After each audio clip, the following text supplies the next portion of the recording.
What's up, Sales RXers, and welcome to this week's episode. If you're a seller, or even if you're a leader of salespeople, you know how tough the job can be. Not only can it lead to burnout, but there's a lot of things that happen that are out of our control. And what tends to drive us towards bad habits are things that affect us externally, and we cope with them in different ways. And so today I thought it was really important to bring on none other than Koniak. Ian was one of the top sellers at Salesforce, made over $1 million in sales at Salesforce, has done incredible work, and now he spends his time coaching AEs on a weekly and daily basis to get better at what they do. And a big portion of that is building habits. How do you become a person that has good habits? What kind of habits do you build? And how do you really leverage that into your career to continue going strong and avoiding sales burnout? So without further ado, let's jump right into the episode. So yeah, Ian, appreciate you hopping on with us today.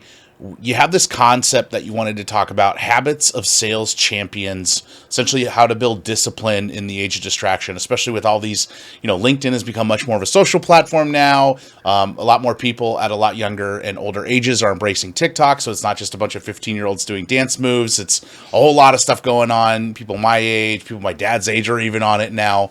So let's talk about that. Like, what are these habits exactly? Does it have to go in with structuring your day? Does it have to go in with organizing your sales process? What are the habits of a sales champion? Well, I think when you talk about habits, it's a topic that fundamentally has to do with the human brain. And it has to do with we are creatures of habit. You've probably heard this before. And right now we're in an age of digital dopamine. And you just said it, right? You have your phone, and many of us are addicted to our phone.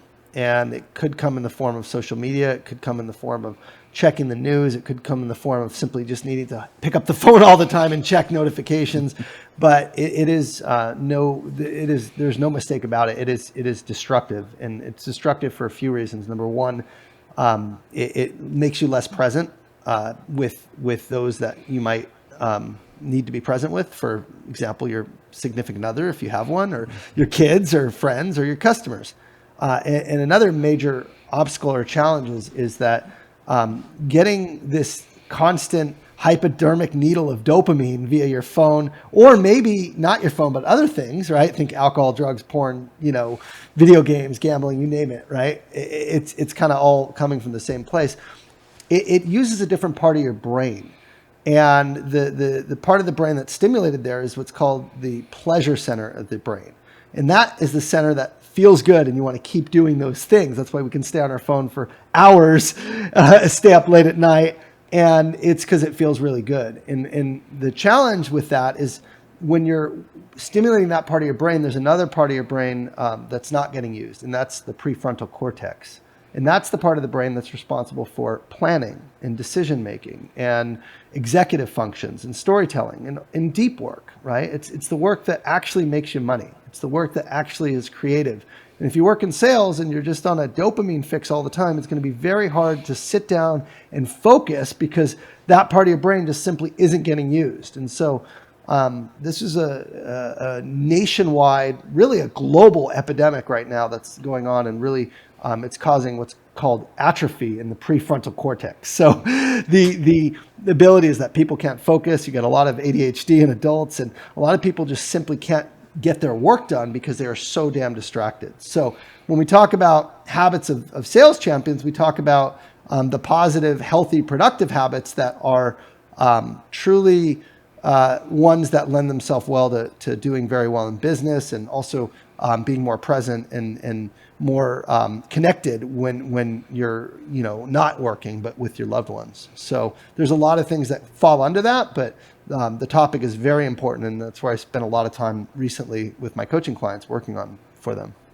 Yeah, so you kind of segment the two into like personal habits, and then I guess you could call like selling habits. Is that correct? Or like work habits? Yeah. So if you think about like good habits versus bad habits, I think a lot of people want to adopt good habits, but their bad habits are the ones that are ingrained in them, and those are the ones that fundamentally end up taking over. So they have all these things they want to do and write these New Year's resolutions, and then they fall by the wayside and they don't get done. And the reason why is because the focus is on adding something that they're not doing already. And that should not be the focus, right? If you really want to adopt good habits, my strategy is not one of adding new habits, but rather removing the habits which actually are taking away your time, energy, and focus from doing the things that actually help you. So I call this concept addition by subtraction. So anyone who wants to improve your work habits or personal habits, it doesn't start by thinking about what you want to add. It starts with, what do I want to take away that actually is pulling me away from feeling good? So I don't think there's anything wrong with watching a football game. I think there's nothing wrong with going on your phone and going on LinkedIn. What's wrong is when you're doing things at the expense of doing the things that you want to be doing that you know are good for you. So for example, if you are not exercising, but you're eating junk food and not taking care of your health, your energy is going to be infected. Your health is going to be affected, right? So it's not that you're not exercising, it's you're doing these other things in place of it. So we all say we all have the same amount of time in the day. Why do some people use it in a good way and other people just do nothing with it? The average American watches 6 hours per day of content and television. So think social media, plus YouTube, plus TV, 6 hours. That is a lot of time. So that 6 hours, imagine getting 30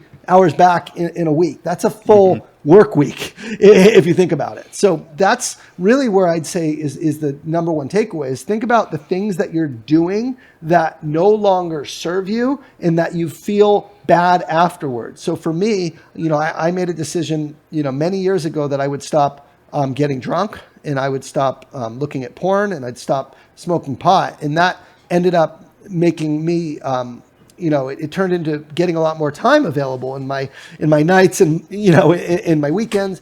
And with that time, I built a business and I started a side hustle and I started running marathons. But it started by making a decision to remove things that actually I felt bad about when I did, right? So if I got drunk and I was hungover the next day, I would waste the day and I'd feel physically bad and I wouldn't be as present for my kids as I could be, right? Same thing with the other areas that I mentioned that I subtracted, right? So that's for me, the start is identify those things that, really you feel bad about when you do and that are doing nothing for you and that you really do want to remove and kind of take an inventory of those and start with the biggest, ugliest, hairiest one and then let that be the thing that you abstain from entirely. And by doing that, you're going to build tremendous amount of discipline and you'll also get a lot of time back that you can use for, developing your business and working on yourself and getting healthier and tending to the relationships you care about. So that is the concept that I start with for all my clients is what do you want to subtract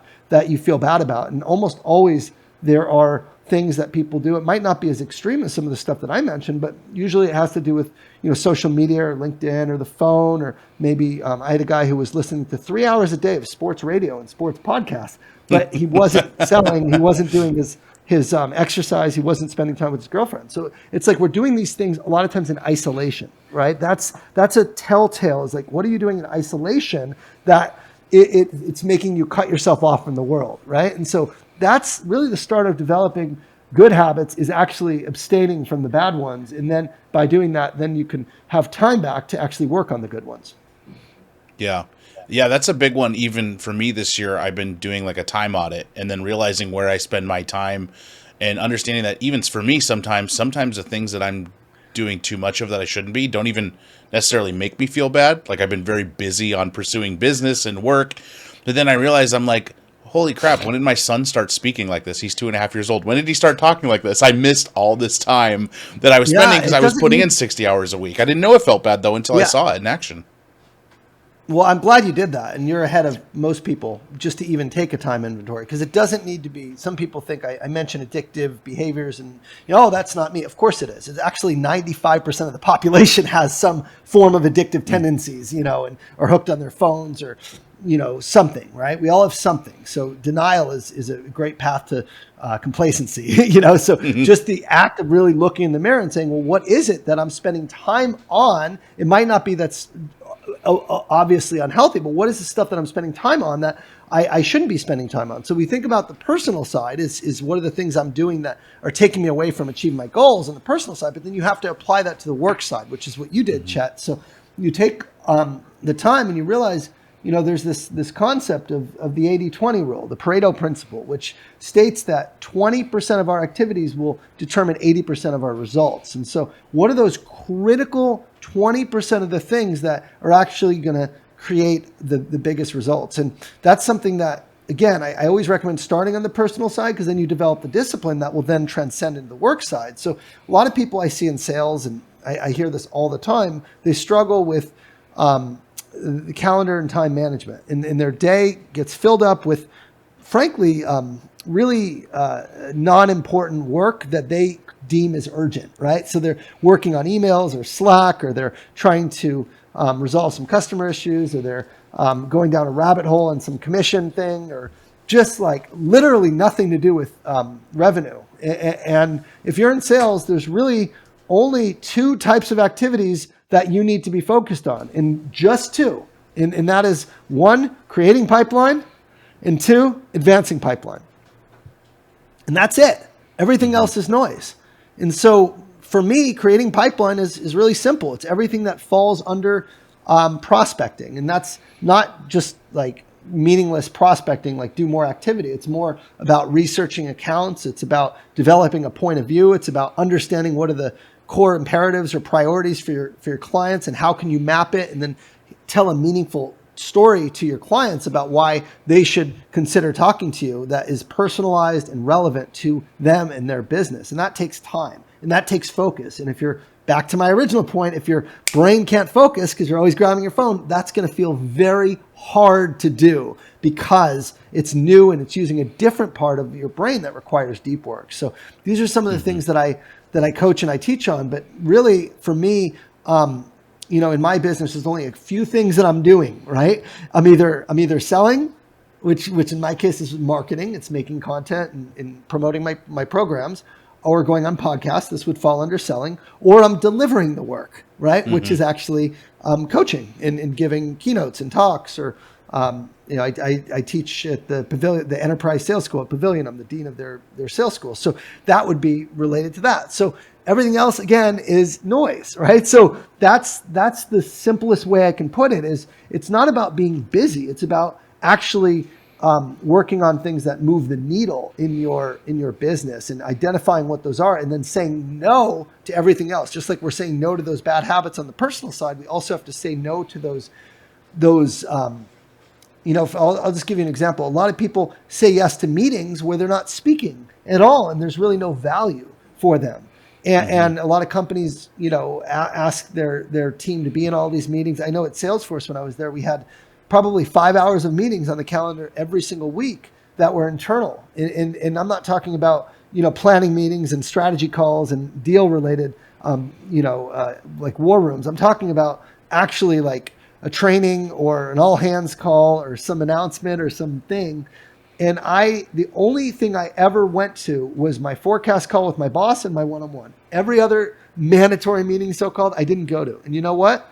You have to treat your business like it is a business, and not like you have to work for somebody else. And I never got in trouble for it, because I was with clients in those times, and I tell my boss, I can't be here because I'm actually, do you want me here, or do you want me generating revenue for the company? And he told me, I want you generating revenue for the company, and if there's something important, we'll just let you know, because technically these meetings were actually not adding value. It was like going through, hey, here's what the company's doing, here's this new product, here's this and that. And you just have to know the value of your time. So another kind of takeaway I would give people, let's just do an exercise chat. What is an average, you coach BDRs, or you lead a team of BDRs, right? Yeah. Yep. BDRs leading. And then so what does an average BDR make? Like what does a high performing BDR make in your company or any of the clients you work with? Just salary or OTE? OTE total, like OTE. High performing, overachieving. I would say 82K. Top ones. 82K. So call it 80. Is that an OTE or is that an over? I'm talking about top performers that are over their plan, not OTE. Yep. Okay. Yeah, so salary and commission. $82,000. Okay, so 82,000 is a good level for a BDR. And be frank with me, okay? Be fully honest. In a full working day, how much of that time, an 8-9 hour day, is actually spent on pure revenue generating activities, speaking with customers, setting meetings, or doing meetings with customers? Oh, in I'm an going to 8-hour say day? 3 to 4. I know the Yeah, reality that of it. would be Yeah, 3 to 4. higher. I did a big survey in LinkedIn a few months ago, and it was like 2 to 3 was the average across all sales, including Wow. AEs and BDRs. But let's say 3.5 hours. So if we have 3.5 hours per day in a given week, that's 15. That's 17 that's 17 and a half hours, right? So we'll call it 17 and a half hours. Okay. So we take the 82,000, we divide it by 17 hours, and we're going to divide that by 48 weeks because people have vacations and holidays. So a BDR's rate that's performing is $100 an hour. Okay. So if they're wasting on average 4 to 5 hours a day, and you actually said, hey, if I paid you $400 or $500, right, what would you be doing with that time? Is your time worth $100 an hour? They probably spend it a lot differently. And I do this exercise with AEs, and I see hourly rates come around $200, $300, $400 an hour. Mine's over $1,000 an hour. So when you look at what your time is worth, you are not going to waste it as much. You're going to value it a lot differently, and you're going to treat it that way. And that's how you have to be thinking about time management. And that's another exercise to do is like every hour I waste, I just spent $100. Hey, I took off at 2 o'clock on a Friday. That cost me $300. Would you really do that at 24 years old? Give away $300? Absolutely not. But that's exactly how they're no one's taught them to do this. No one's taught them to think of their time as that valuable. So that's something I think, in addition to the addition by subtraction, you have to know the value of your time. When you know the value of your time, you're going to be a lot more careful not to waste it. Yeah. And I think you said something interesting about the busy work. And it makes me think of Jim Rohn's quote, don't mistake movement for achievement. And that's always so important because it does happen. I'll have days where I'll put in a good 9 hours. I'm like, oh man, I have a stress headache. I'm tired. I want to go to sleep. I just want to eat something, go to bed. I still got to do all the kid stuff. Then I look and I go, but what did I really do today? And it was one of those things where it was, I've always said there's 3 types of people on meetings. There's organizers, presenters, and attendees. And usually attendees are the people that are just sitting there. And at the end they go, okay, everybody sounds good. You know what I mean? And I realize that like as a leader, I do get put on a lot of meetings where I'm just an attendee.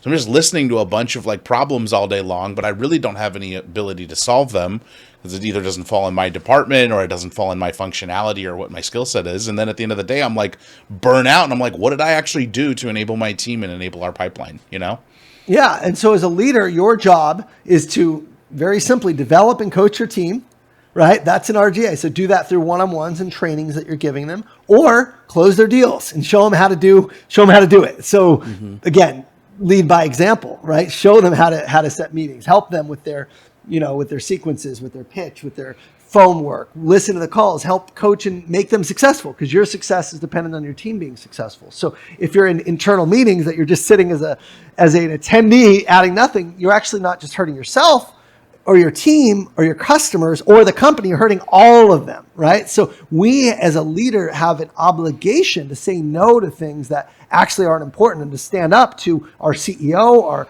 CFO, whoever's requiring, saying, I'm not contributing anything to this. I'm actually hurting by not developing my team. If there's something you need or anything that I can contribute to solve the problem, I'm happy to do it. Let's jump on a quick call. I could spend the first 5 minutes and jump in. But for me to sit here for an hour and be required to do that doesn't make a lot of sense in terms of, what my MO is for the company. So I think a lot of times we do have to push back. We do have to challenge why we're being asked to participate. And most of the time, if it doesn't make sense, people are fairly intelligent. Most of us are. And they'll say, well, you got a good point there. And if they're not, and they don't see the value of you just sitting there and they want you there just to be it, then they're just an asshole and probably not someone that I would ever work for. So that's something that, in my experience, having done this countless times with leaders that I've worked for and pushing back in opportunities where I felt like, it was a waste of time, I never had a problem, right?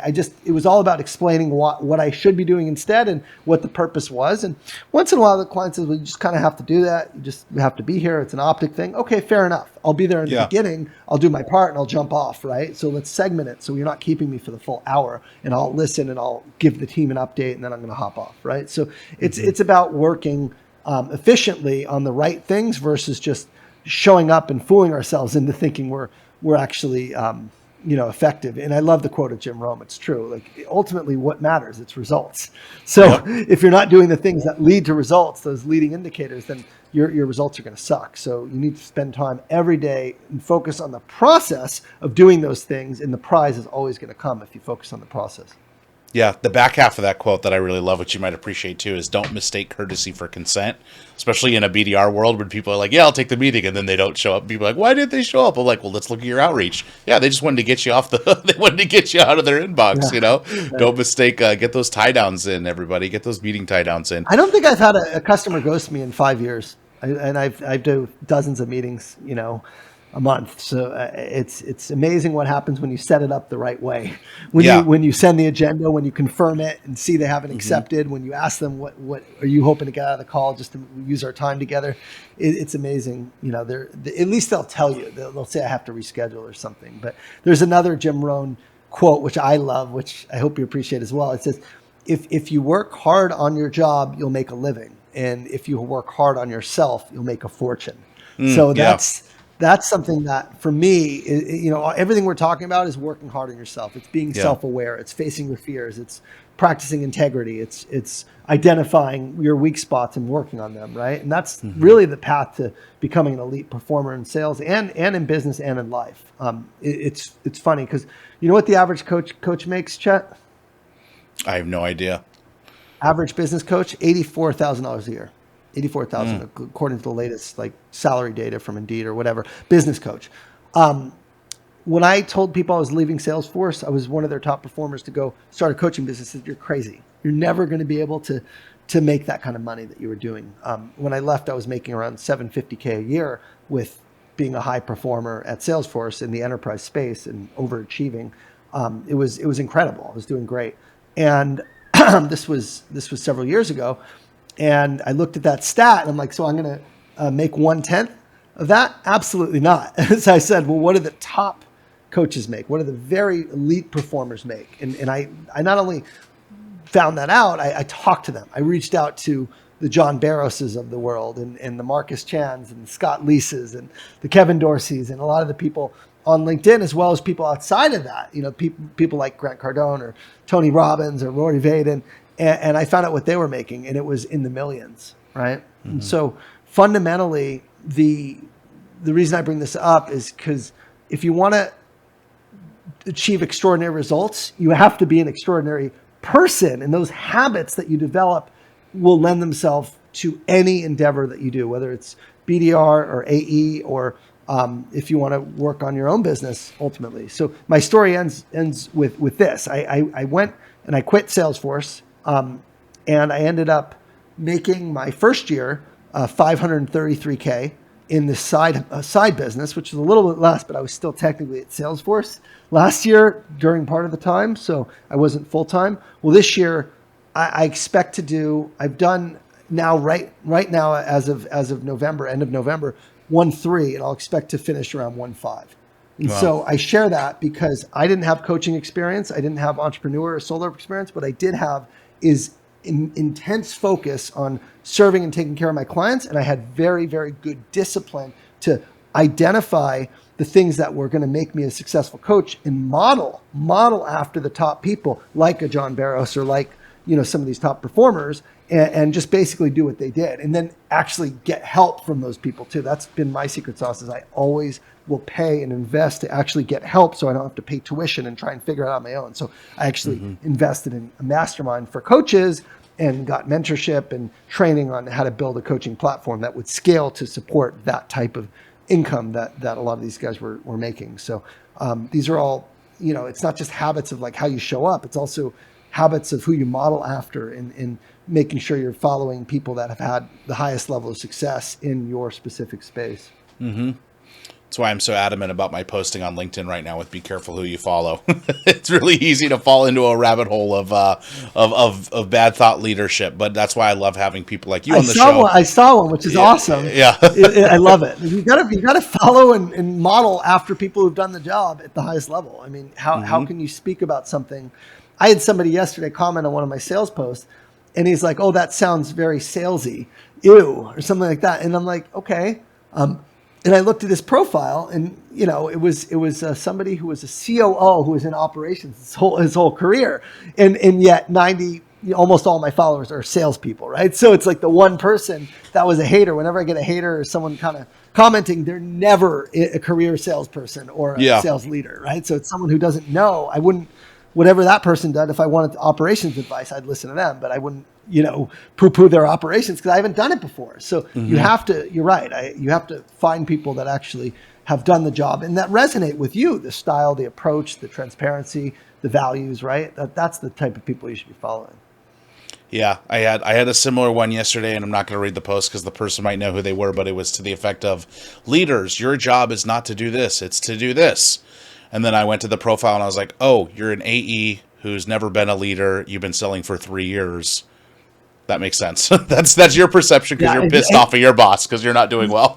That's right. That's exactly right. So this COO probably had some bad experiences with sales reps and just hates sales reps. And I'm giving advice to help sales reps sell. So it's just, you got to kind of know who the message is coming from. And I'm not kidding. Anytime I've heard someone poo-poo something, it's never been a salesperson because they know the advice is sound and is going to help them succeed. So. Yeah. Ian, as we wrap up the episode, how can people engage with you further, and what's the best way to get in contact if they're interested in looking for some coaching from you? Yeah. So if you're an AE, I don't generally coach BDRs. I have a couple in my program, but if you're an AE listening to this and you need help and you're not necessarily getting the help from your manager or your company in terms of really, strategic selling or going to take your career to that next level, my website is untapyoursalespotential.com. It's untapyoursalespotential.com. And on that site, you'll see a link to a wait list. You can join my wait list. My programs are sold out right now, but I am opening in January. So if this comes out before January 9th, then get on the wait list and I will reach out with information as soon as we launch. And then if you just want to, if you like this content and you just want to get some free content, I post new training videos. A lot of it is about habits and mindset and strategic selling skills to my YouTube channel. That's just Google Ian Koniak YouTube and you'll find me. And then LinkedIn is also a great place to find me. Just send me a DM on LinkedIn and I can send you all these resources that I'm mentioning as well, and we can stay connected. Awesome. And we'll have links in the show notes below to Ian's LinkedIn profile, as well as his coaching program and his YouTube. So, Ian, thank you for stopping by. To all the Sales RXers, first-time listeners and repeat listeners, thank you for joining us, and we'll see you on the next one. Thanks, Ian. What's up, Sales RXers? Thank you for listening to today's episode. We really appreciate you giving us the time in your day to listen to this week's installment, and I hope you found it insightful. That said, I did make a promise at the beginning of the episode that if you stuck all the way through, we would have a special offer for you, and we do. Now listen up, if you're anything like me, you know that social selling is critical to you and your team's success. It's not just enough to cold call and cold email anymore. You have to be doing something different to stand out from the crowd. Now that said, we spend a lot of time here at the Sales Doctor prospecting and social selling on LinkedIn, and it's very challenging. You have to get information to and from your CRM, track LinkedIn conversations, get prospect data. Next thing you know, you're 5 tools deep and you're spending all your time in this massive cross-reference of data and information. You're stepping on people's toes on different accounts with different contacts. You're messing things up. It's a pain in the butt. That's why I've partnered with Surf. They allow you to float your CRM on top of your prospects' LinkedIn profiles with a bilateral sync of not only activity and information related to your contact, but also they help you find your contact's information directly from LinkedIn. So if I go to a company's page that I'm prospecting and I want to find their head of sales and have a conversation, I don't need to manage a bunch of different tools. I can go exactly to his or her LinkedIn profile. I can add that contact to my CRM directly from LinkedIn. And I can also find their phone number and their email using Surf. The great thing is later on when one of my reps wants to go have a conversation with that head of sales, they can see any activity that I've had, that I'm the owner of the account, the life cycle of the lead or the contact. All the information from the CRM is back on the LinkedIn view. It allows us to sell more effectively and spend more time doing what we want to do, which is having sales conversations. So, I partnered with Surf, and they're giving a heck of an offer. In the show description, you'll find a link to to download a free 14-day trial of their premium version of Surf. This is a tool that companies pay upwards of $400 per year, per rep, per seat, and you get it for free for 2 weeks with 25 email finder credits. That's right. If you go to the link in the show description now and download the free 14-day premium trial of Surf, you will also be given 25 email finder credits as well. This way you can start prospecting and social selling on LinkedIn without having to navigate between multiple tools. So go in the show description, click on the link, download Surf today. Let me know what you think, and we'll see you on next week's episode.